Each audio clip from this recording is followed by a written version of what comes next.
আসসালামু আলাইকুম রহমতুল্লাহ বারাকাতু। বিসমিল্লাহির রহমানির রহিম।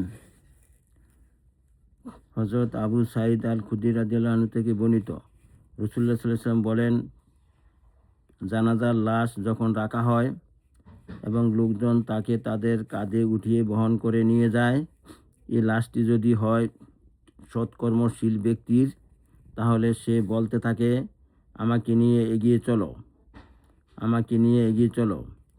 আর যদি এটি হয় কোনো অসৎ ব্যক্তির লাশ, তাহলে সে বলে, হায়, দুর্ভাগাকে নিয়ে কোথায় চলেছ? মানব জাতি ছাড়া আর সবাই তার চিৎকার শুনতে পায়। মানুষ যদি তা শুনতো, তাহলে এই চিৎকারের তীব্রতায় সে মারা যেত। বুখারী। বিসমিল্লাহির রহমানির রহিম। ইবনে মাসুদ রাদিয়াল্লাহু তাআলা থেকে বর্ণিত, তিনি বলেন, রাসূলুল্লাহ সাল্লাল্লাহু আলাইহি ওয়াসাল্লাম বলেছেন, জান্নাত তোমাদের প্রত্যেকের জুতার ফিতার চাইতেও নিকটবর্তী এবং জাহান্নামও অনুরূপ নিকটে।